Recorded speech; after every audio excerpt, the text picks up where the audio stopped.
Yo, what's up guys, Nandra here, welcome to another video. So, I'm going to be showing you, I don't think I can afford to show you all three games in the same thing, but I still have three more games I have to upload. So let me go and just like hop into the first one. This one's going to be versus Bloodcraft. So this one's going to be versus Control Blood. Like, I don't really think that there's anything like too special about this game per se. The only thing that was interesting was that like recently someone asked me if I would be willing to make a Karamos control deck, and basically this guy is playing that deck. So I don't think Karamos is like super bad in Control Blood. Like, it's just different because like if you play it like, well, naturally if you play it, you're only gonna want to play it on 10. You're maybe only gonna want to play maybe like 1 or 2, just because obviously like you can't turn off the effect, and you don't want to have this card. You don't want to have this card in your hand early. You want to have it in your hand later in the game. But if you play it, it means that you probably win the mirror, and you probably win versus Ramp Dragon. Not that you weren't already favored to win. So my hand is trash. My hand is actual trash. But maybe we can make it. Maybe we can make it work.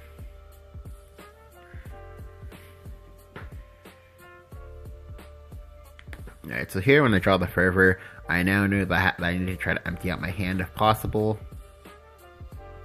Here he's just he's still drawing away, getting past his initial issues, draw some answers. Alright, now that turn I needed to physically play out a card.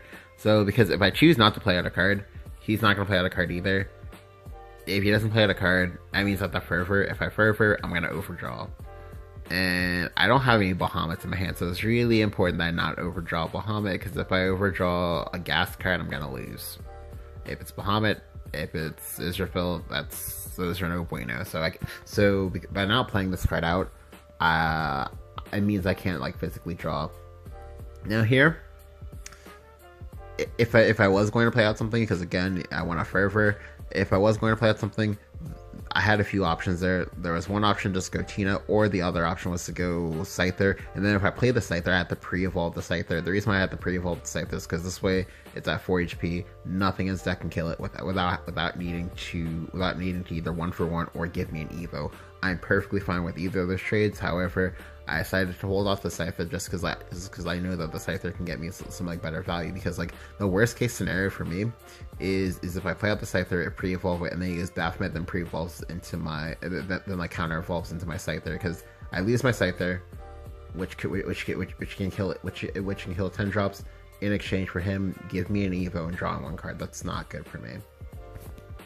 So here, I just kind of resign myself to the fact that I'm just never going to play this Fervor for several turns.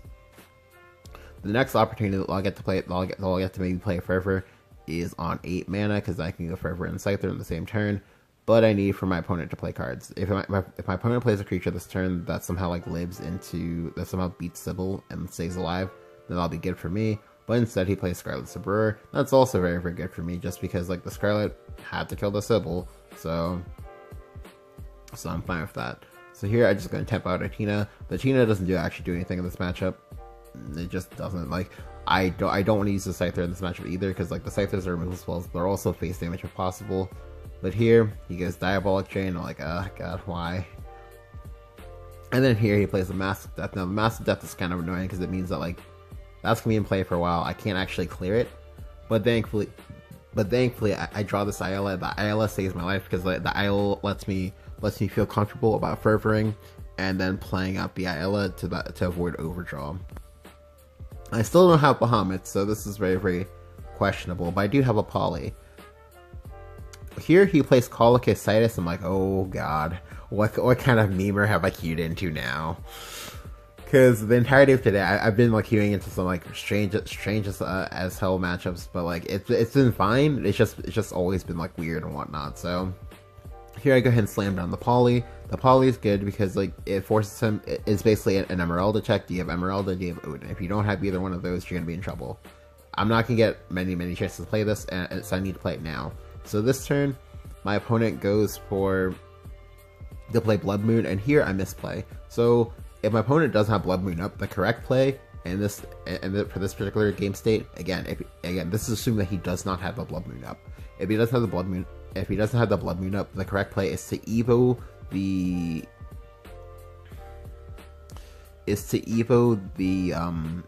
Windblast Dragon and have the Windblast Dragon attack first. You have the Windblast Dragon attack first. This way, you don't accidentally put your opponent down to 11, because at 11 he can go ahead and he can go ahead and go damage spell. He'll go into Vengeance, and then he can go ahead and clean up my board. So again, I do this because I want to try to set up lethal. I want to put my opponent into a point where, okay, next turn I kill you from a very high health threshold. So I go ahead and do that. I also play the Zeus here because I don't want to die. I don't want to get OTK'd. I don't like. I know he's probably Laura plus Servant of Darkness to do 13 damage to me, which is why he played that. So I really don't want to get OTK'd. So I don't know how he can OTK me. But I know I need to either put this word down this turn, or I need to put it down next turn. But I like putting it down this turn, because this turn it's at full HP. At full HP, like it's gonna be difficult for him to take it out.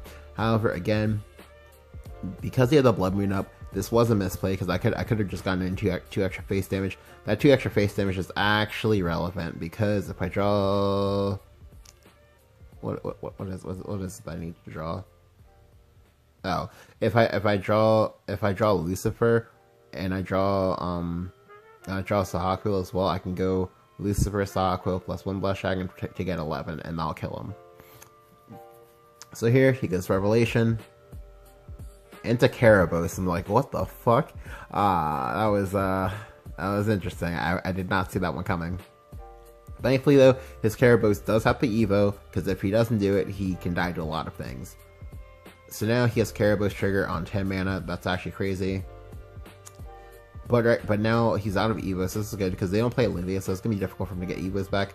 I do draw the Lucifer, so not having him at 11 here is dangerous.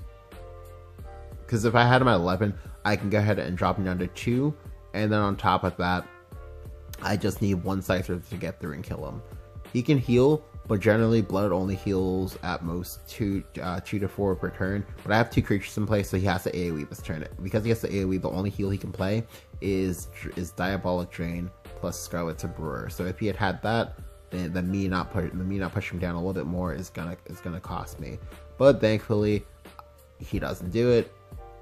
I get the Scythers, and I go ahead and I pop this first, because again with Massive Black Death, any damage that goes over the 5, if it's damage at one go, it will not pop the mask, and they won't take any of the additional damage. So it's important that I attack first.